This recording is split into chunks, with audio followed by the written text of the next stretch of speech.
The new Red Bull Dragonberry Energizer is now at McDonald's. Made with freeze-dried dragon fruit and made to lock in. The all-new Energizer, now at McDonald's. And what would happen if you left? What would happen if you stayed? What would happen if you changed?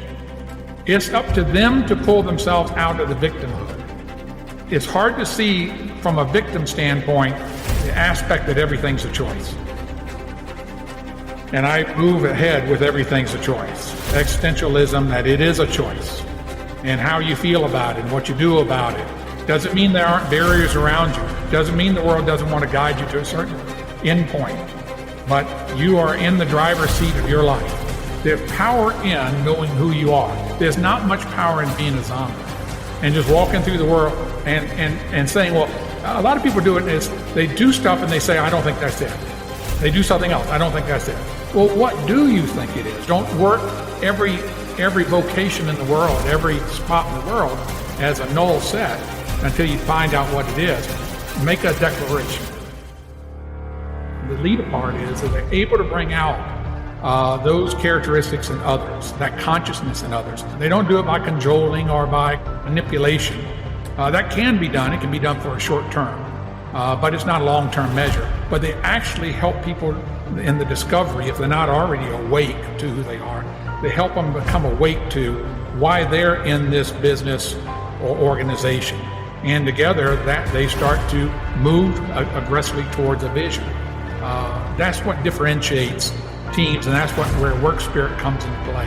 That spirit of purpose, and it's enunciated, they know what it is, and they speak directly to it. What differentiates the best leader in these systems, or the best leaders? And it has something to do with this spirit, passion, for something they hold deeply at and consciously at bay. Who they are and why are they in the world becomes very important. Be appreciative that you've learned how to manage yourself, then move towards leading yourself. And leading yourself is understanding and starting to do the deep inquiry that you'll do for life. Why am I here on earth? For what purpose? And then to establish a vision, probably as a 20-year-old, probably 25, 5 years out. Where do I want to be? What do I want to be doing, being with, learned, knowing, all those areas, and then what values do I want to operate within?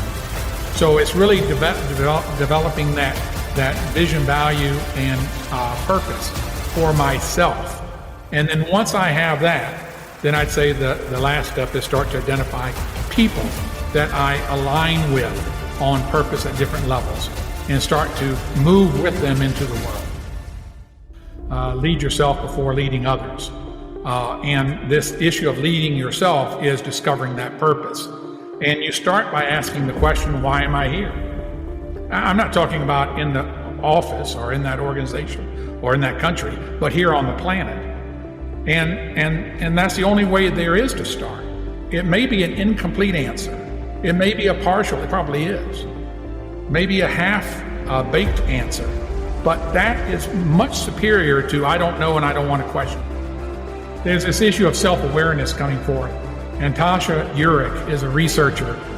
In 2017, she put out a book on awareness. She's been trying to has been measuring awareness using different categories that she speaks about 95% of people believe they are self-aware, when in fact it's more like 10 to 15%, she quotes, are self-aware. And she says, don't confuse thinking about yourself the same as being self-aware.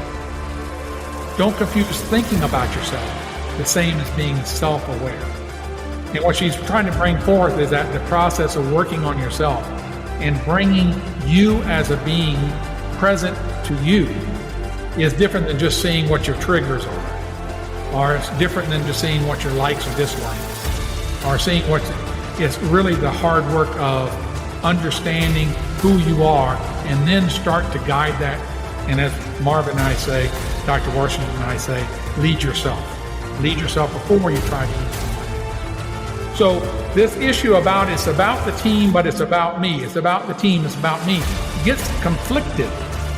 It's a prioritization that looks appealing to members because it aligns is strong, asserts itself, roars, powerful, but never get confused who it's about. It's about that line.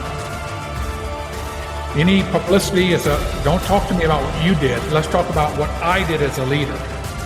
If you took the leaders in the past, that would be a lion leader would be something like MacArthur in the Pacific, General MacArthur. It's all about me. Most people can't name a general that was under MacArthur's command. But if you go to Eisenhower in World War II in the West, we know about Bradley, we know about Patton, we know about a bunch of them. Why? Because he was a leader of a wild dog pack, drawing together both the Brits and the Americans, all these different personalities to do what? A single focus: defeat Nazis. Yeah. Wild dogs are unique. That issue of we have a shared vision, and the vision, I don't trump the vision. It's not about me. It's about what we've set our collective mind to. And I'll do anything as your leader to make that happen with you. And perseverance, tenacity, I refuse to give up. But the issue about transformational change and making a leap in leadership is much different. It's really about now the heart, the passion. Where am I going? And in that, you can see the nature of leaders. And the problem with leaders, sometimes we get the ones that have been highlighted. There's many in our community that are the same. They're no different. We have the Mother Teresas, we have the Martin Luther Kings, we have those JFKs in our midst. They're not on the big scale or whatever else, or they may go unknown, but they're there. And what you'll see is that it comes from the heart that they may not be the most articulate or swift, or you may want to give them some pointers about how to be a better leader. But that their leading is not in question, and that they'll move to where they want to go is not in question. Back to Martin Luther King. Did he have the critical vote on the Civil Rights Bill? Did he make it happen? What was he, a senator? Was he president? Who was he? He was behind the LBJ and the signing of the document. Who was he? Who elected him? Nobody. He decided, I'm leading this thing. They didn't take a vote in the USA and say, who's going to lead civil rights within the USA? Transformation. He says, I'm the person. And he found other people, Andy Young, people like that then he said, this is where we're going.